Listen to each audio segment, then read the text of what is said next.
Namaste and welcome to our continuing series, The Life Divine with Ranganath. And today we will be doing a missing part of our series. It is part 131 and the chapter is Supermind, Mind and the Overmind Maya, page number 288, starting from the paragraph, but when we look more closely.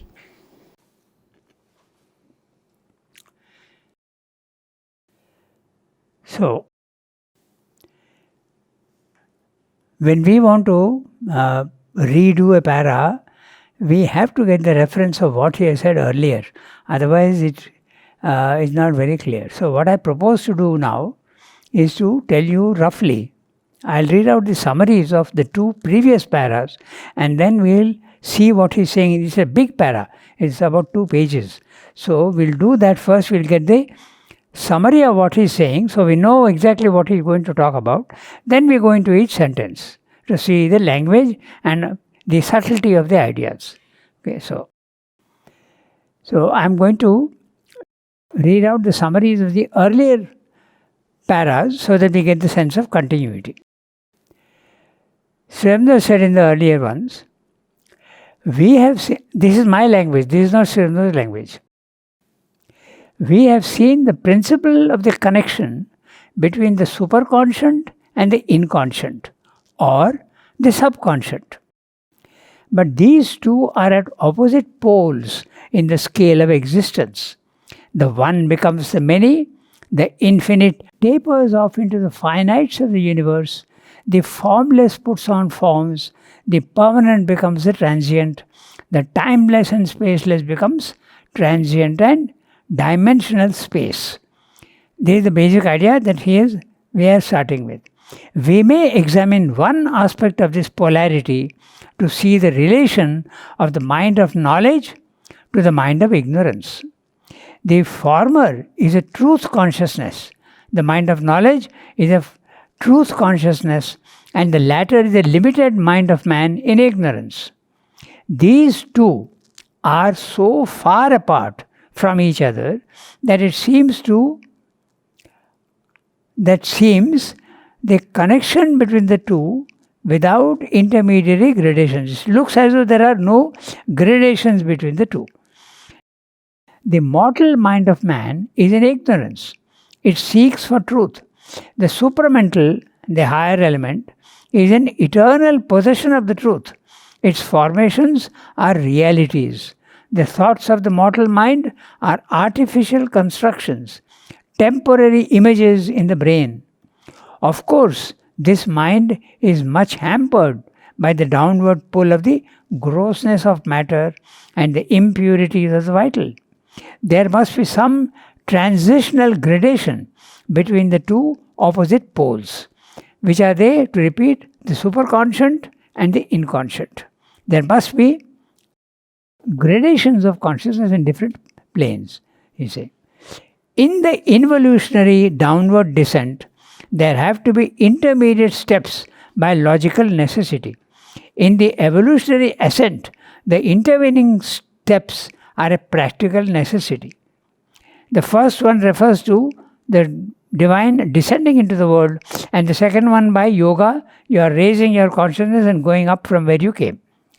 In the evolution already achieved, we see these 3 gradations. The matter, life and mind.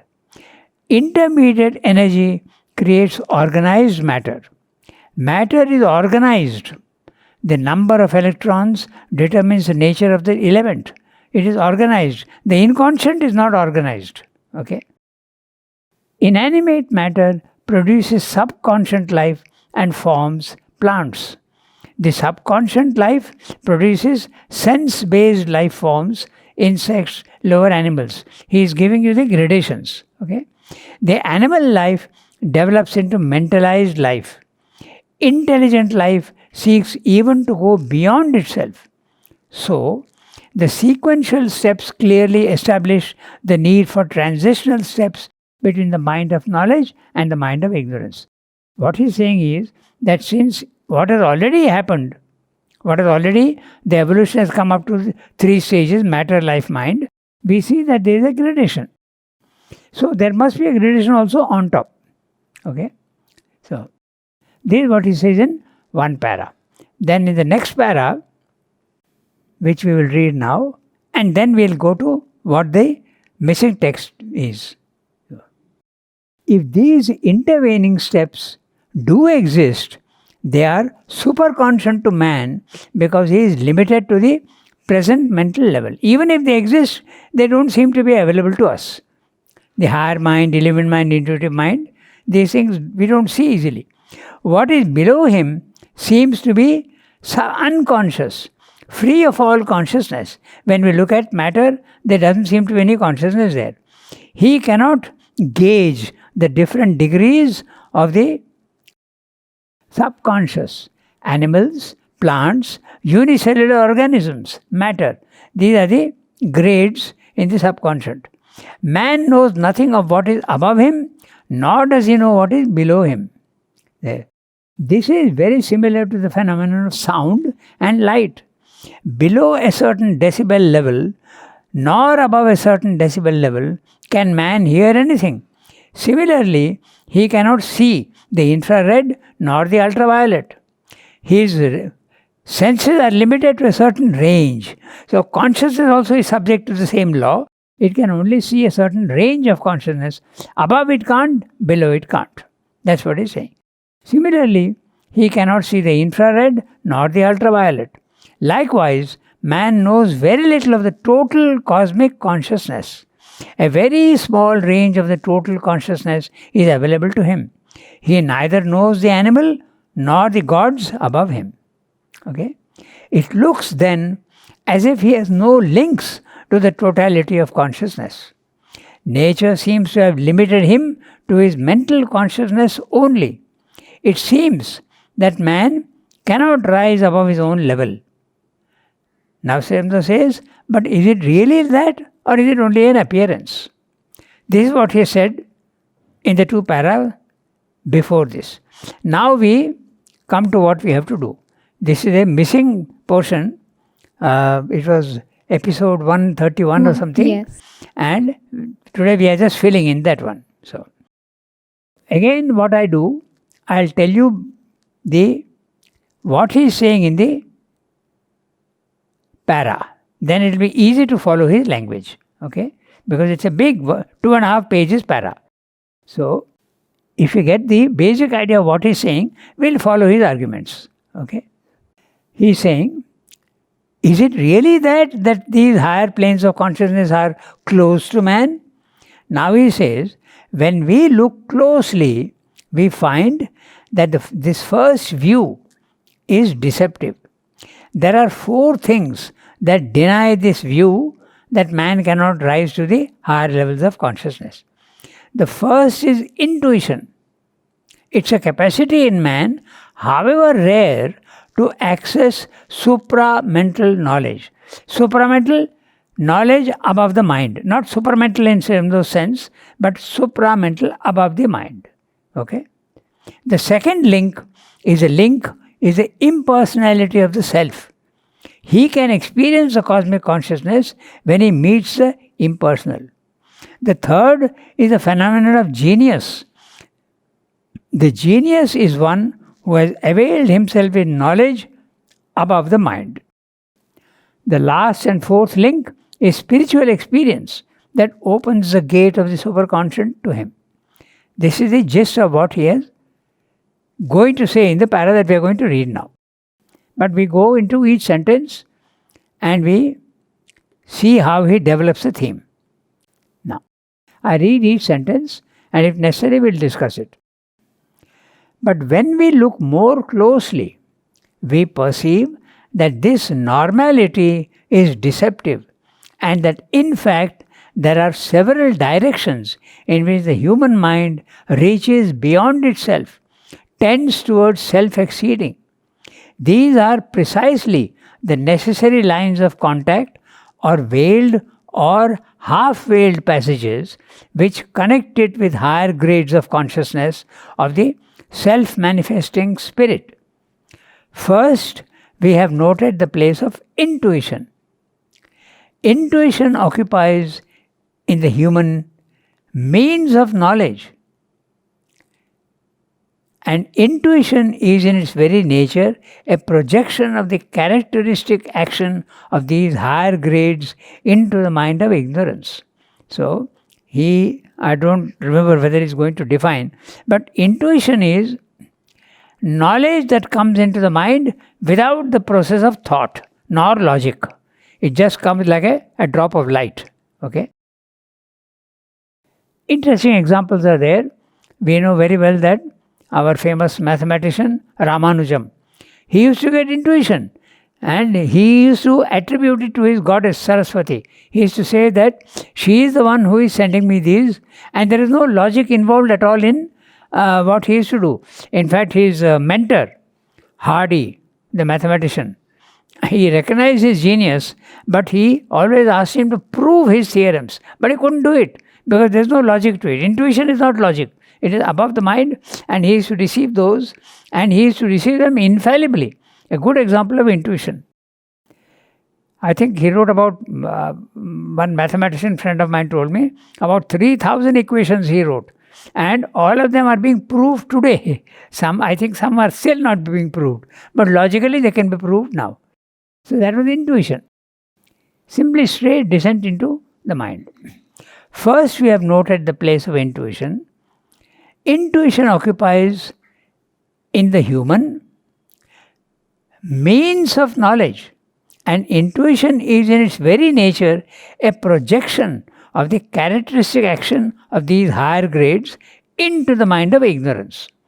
The mind of ignorance is when you see multiplicity, you see the many and think that they are real, and you don't see the oneness of things. That's the mind of ignorance.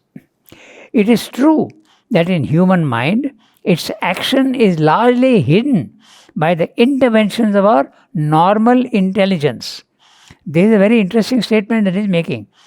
Your normal intelligence is actually hindering the intuition that is always there available to you. Okay. So I'll give you an interesting example of how this is possible. In the daytime, are the stars there in the sky or not? In the daytime, they are there. But you don't see them. Why you don't see them? Because the light is hiding it. When the darkness comes, you see. Okay? So the light is actually hiding the things that already exist. So your mental consciousness is giving you knowledge. It is light in the mind. But it is not allowing you to see the intuition coming in. It's a very interesting thing. That's what Swami is saying. But with the image, it becomes very clear. Okay? So, in other words, when the mental becomes silent, then the intuition can manifest and you see that. It is coming all the time, but you don't see it. Okay? So, have noted, and intuition is in its very nature a projection of the characteristic action of these higher grades of the mind of ignorance. It is true that in human mind, its action is largely hidden by the interventions of our normal intelligence. A pure intuition is a rare occurrence in our mental activity.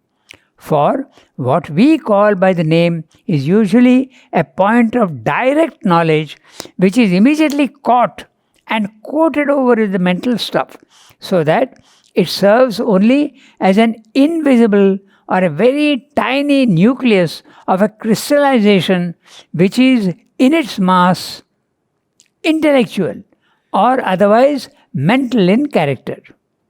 It's like if you have a dirty glass, okay, with mud in it. Now you pour pure water into it. Will you see the pure water now in the glass? The dirt covers it over. So exactly the same way he's saying, when the intuition comes, it is pure, but the mental stuff coats it. So, and remember, mental stuff is really a substance. Okay, it's a stuff. It gets coated. Also, like when intuition is coming, does the factor of like the receptivity of the mind and the material consciousness play a role? Of course. Because unless you are receptive to it, The intuition is coming every day. Just like Madras, the radio station is broadcasting frequency modulated. Broadcast is going on, coming. Are you receiving it? No. You have to tune into it. And tuning in is what is called the receptivity. And also, like, the individual tuning may not align with the collective tuning. That's also possible. Here we are talking only of the individual. We are not talking of the collective. Okay. So this is it is true that the human mind in its action is largely hidden by the interventions of our normal intelligence. A pure intuition is a rare occurrence in our mental activity. Yet we can say, I'll give the examples later. For what we call by the name of intuition is usually a point of direct knowledge which is immediately caught and quoted over with mental stuff, so that it serves only as an invisible or a very tiny nucleus of a crystallization which is in its mass intellectual or otherwise mental in character. Or else the flash of intuition is quickly replaced or intercepted before it has a chance of manifesting itself.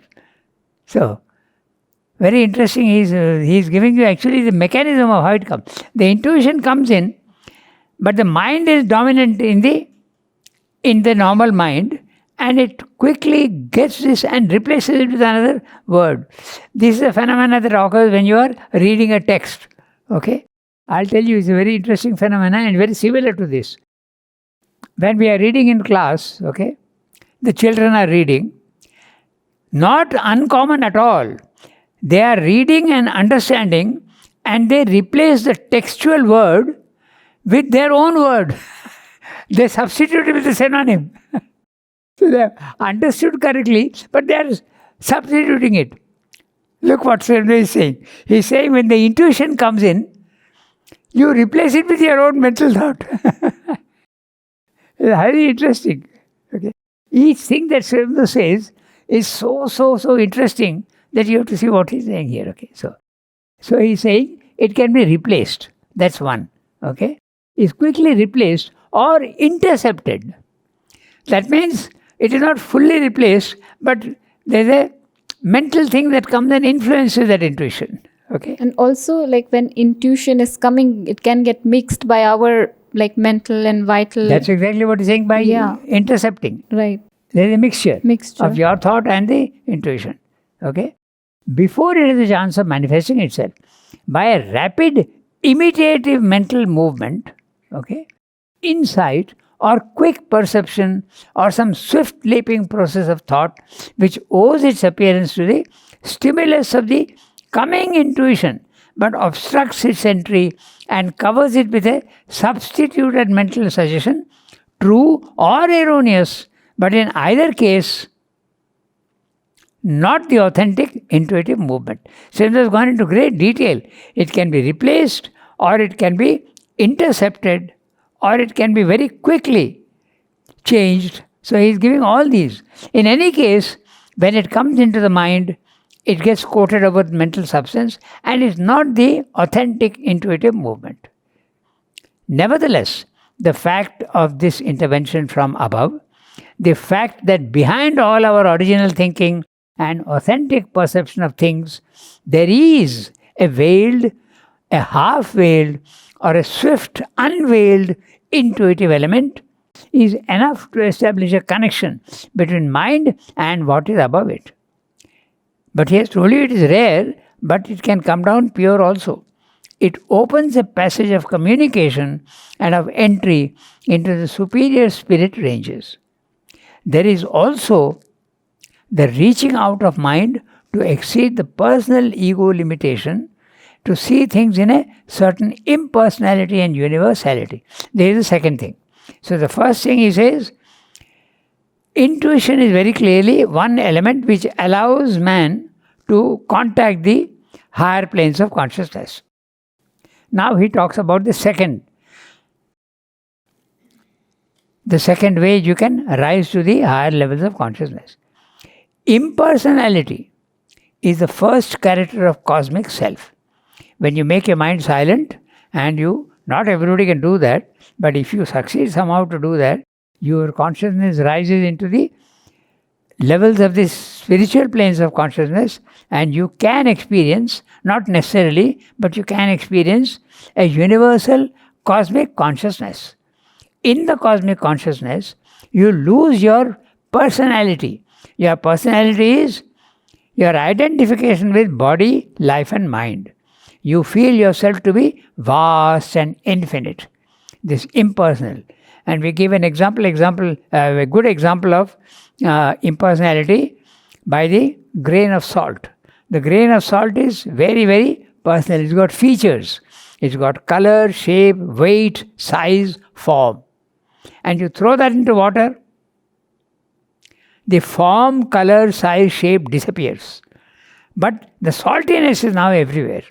So this is the impersonality. The true person in you can be impersonal at the cosmic level. Impersonality is the first character of cosmic self. Universality, non-limitation by the single or limiting point of view, is the character of cosmic perception and knowledge. Universality, non-limitation by the single or limiting point of view is a character of cosmic perception and knowledge. This tendency is therefore a widening, however rudimentary, of these restricted mind areas towards cosmicity, towards a quality which is the very character of the higher mental planes, towards a superconscient cosmic mind, which we have suggested must, in the nature of things, be original mind action, of which ours is only a derivative and inferior process. Sri Aurobindo calls mind, in the level of ignorance, there is the physical mind, the vital mind, and the pure mind, which is the logical mind of man.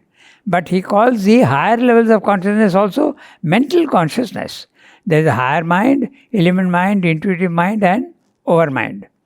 This is the second level. So this is what he is saying, is a very character of the higher mental planes towards a cosmic mind, which we have suggested must, in the nature of things, be the original mind action, of which ours is only a derivative and inferior process. We have what the animal does not have, a logical capability. And the logical capability is possible when the mind is not influenced by the vital and the body. Then it becomes capable of pure thinking, and he calls it the pure mind. But a pure mind, however pure it be, it is limited, and it's only a degraded form of the spiritual mind. That's what he's saying. Okay, so the very character towards the superconscious mind, which we have suggested, must, in the nature of things, be the original mind action, of which ours is only a derivative and inferior process. Again, now he is coming to the third. Again, there is not an entire absence of penetration from above into our mental limits.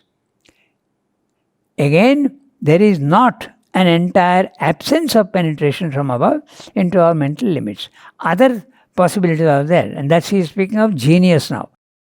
There is a third element which allows you to rise to the higher levels of consciousness.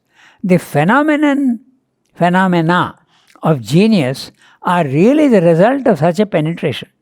Veiled, no doubt, because the light of the superior consciousness not only acts within narrow limits, usually in a specific field, without any regulated, separate organization of its characteristic energies.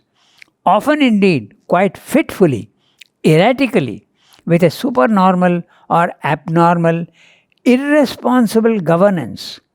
But in entering the mind, it subdues and adapts itself to mind substance, so that it's only a modified or diminished dynamis that reaches us, not all the original divine luminosity of which might be called, of what might be called the overhead consciousness beyond us.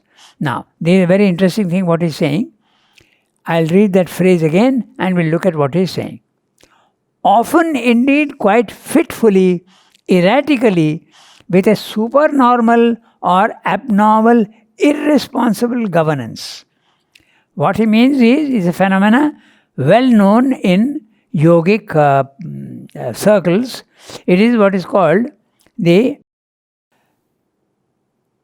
phenomenon of balavat, okay, pishachavat, jadavat, unmattavat. The higher consciousness descends into the mind, but it is not characteristically its own. There is a certain impurity here which does not. So the person who has a higher consciousness, he can behave like a little child. We have had cases in the ashram, very interesting cases. We have had the case of Balavat. We have had the case Pishachavat, no. But Jadavat, there is a... I'll give you an interesting example which is there in the internet. Okay? And Unmattavat also we have had in the ashram. We have had these two cases, Balavat and Unmattavat. I have seen them both very clearly. But Pishachavat, like a ghoul, you go on walking, that also there has been to a certain extent. Okay, there used to be a lady who had, she was in a higher consciousness, we can say, because she is constantly looking at mother's picture, constantly. Now, a normal person in normal consciousness won't do that. Okay, but she was not normal. She wouldn't. She would go always roam about in the streets, and she came from a very good family. So this is what can happen when the higher consciousness comes down. Okay, that's what he is describing. No, that is not a distortion, I mean. Yes, it's a distortion, but yet the consciousness is at a higher level. Okay, I'll give you one example which is there in the internet. You don't know the mechanism. How does it happen? Pardon? How and why does it happen to a particular person? How can we recognize? How does it happen to a particular person? Why? No, I didn't follow the question. How and why does it happen to a particular person? Oh, because there is no clarity in the lower part. There is an impurity still. Oh, I see. So he has told you just now how it comes. The higher consciousness comes and gets mixed up with the impurities below.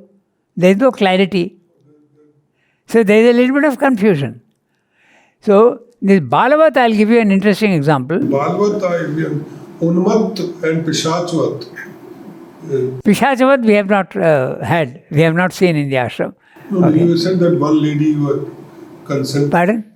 You talked of one lady. Yeah. You can't say Pishachavat, but Unmattavat perhaps a little. What does Unmattavat mean? Unmattavat means Unmatta. That means not fully conscious and a little madness comes in. Madness. Okay. No, in this Chaitanya Mahaprabhu. Not normal. In last 12 years, we were told that it is, she was in Unmat Avastha. He's saying Chaitanya Mahaprabhu, it is said, was in Unmattavat Avastha. Avastha for the last 12 years. Chaitanya, he's saying for the last 12 years of his life, it is said that he was in an Unmatta state.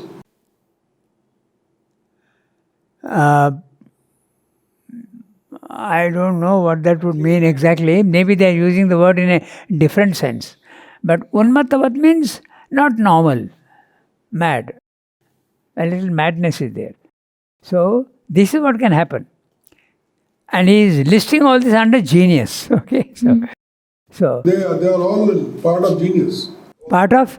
All four are part of genius element. All? No. The four are all, he is pointing out things by which a normal man can have access to the higher levels of consciousness. That's why I read out the first two paras previously. He says that we can't understand what is the animal, we don't understand how the plant is working, so it's a darkness below and there is also a darkness above. But is that really so? There is a connection. And this connection, however rare it is, these four things are the connections. This is what he is saying. So the first is, what was the first? Intuition. Second, impersonality. Third is genius. And the fourth he will tell you is the spiritual consciousness. In the spiritual consciousness, these things don't happen. You are fully awake and very, very normal.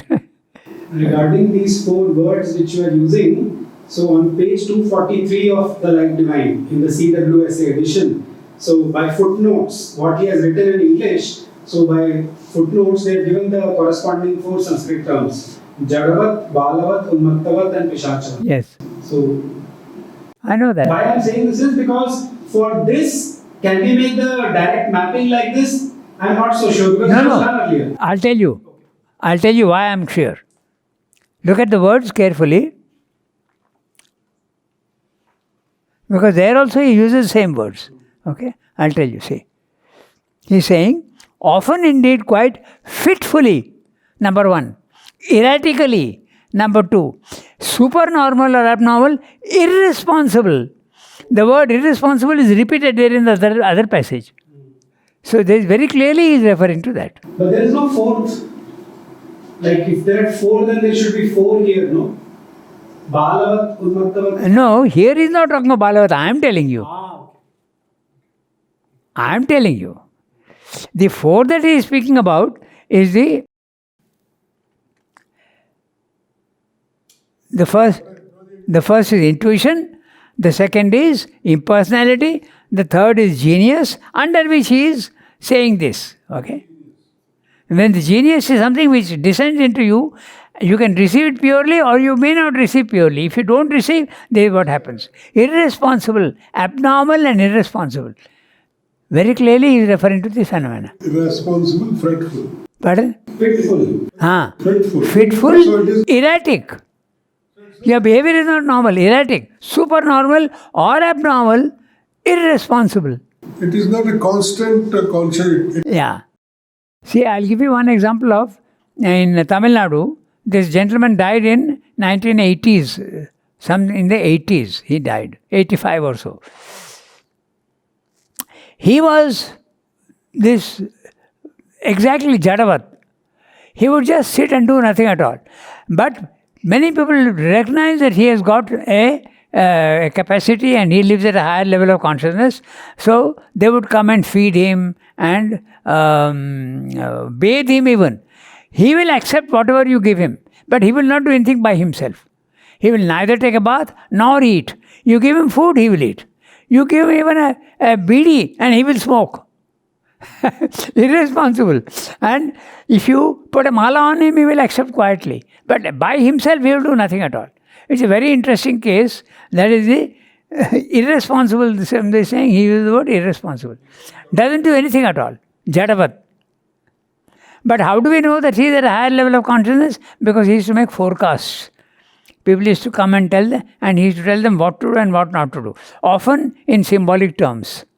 His name is Pundu Swami. Pundu Swami. Okay? You can check on the internet. It's a very interesting case. Pundu Swami. Pundi Swami. P-O-O-N-D-I. Okay? There's a whole video on him. Okay. So, still, the phenomena of inspiration, of revelatory vision, or of intuitive perception and intuitive discernment surpassing our less illumined and less powerful normal mind action are there, and their origin is unmistakable. Finally, there is a vast and multitudinous field of mystic and spiritual experience, and here the gates already lie wide open to the possibility of extending our consciousness beyond its present limits, unless indeed by an obscurantism that refuses to inquire or an attachment to our boundaries of mental normality, we shut them or turn them away from the vistas they open before us. But in our present investigation, we cannot afford to neglect the possibilities which these domains of mankind's endeavor bring near to us, or the added knowledge of oneself and of the veiled reality which is their gift to human mind, the greater light which arms them with the right to act upon us and is the innate power of their existence. So these are the four things that The first three items are, can we say, non-spiritual? The four are, first is intuition, Intuition.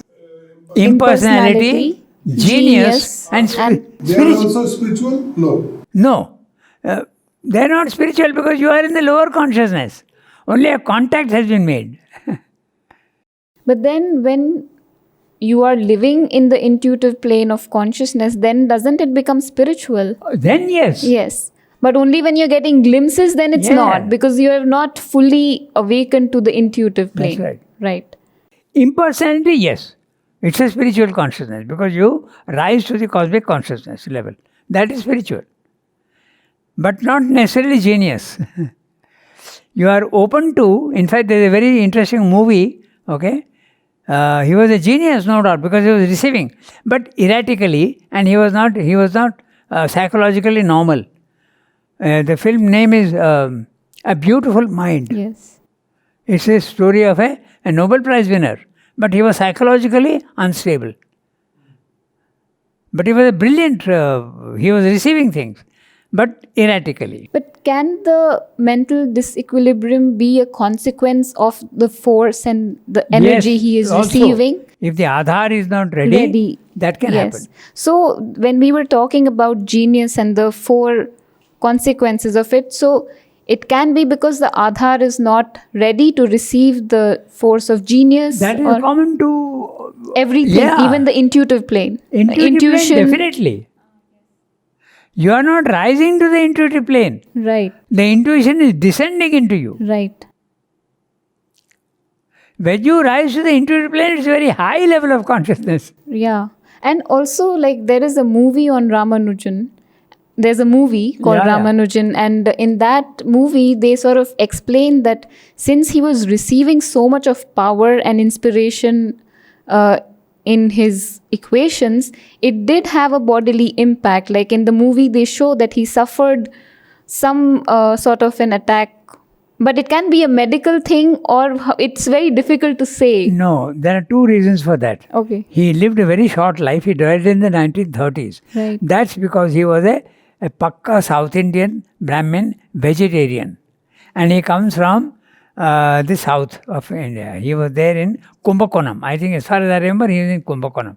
But when he goes to England, temperature minus below zero, and food not available in those days, 1930s. Right. Today everything is available. Vegetarian food is available in Europe. But at that time there wasn't. So he had a lot of problem. That was the reason. Right. Right.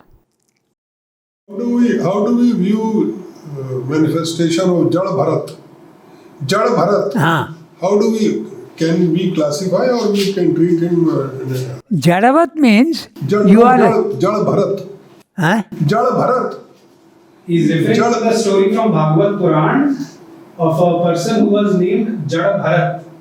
Yeah, I remember. I don't think that he will fall in category 3 or Jada Bharat. I don't remember the... He is Jada. That's why he is called Jada Bharat. I think he does fall in that category. Otherwise, why should they call that? Jada. And also these gradations, Chiyamno, one letter he says, these are for the Paramahansas. And he says Paramahansa is a grade of realization. There are ones higher than that, there are ones lower than that. And he clearly says that this kind of vital having a Balavat behavior for a Paramahansa, he says there is nothing supramental about it. So in his view of the transformation of nature, this is not sufficient. It is the old tradition, it's the old spirituality which glorifies all this. Yeah. His aim is not to make us any of these four Paramahansas, no. His aim is to completely transform the vital so that it is full of force and yet it is stable, there is no disturbance.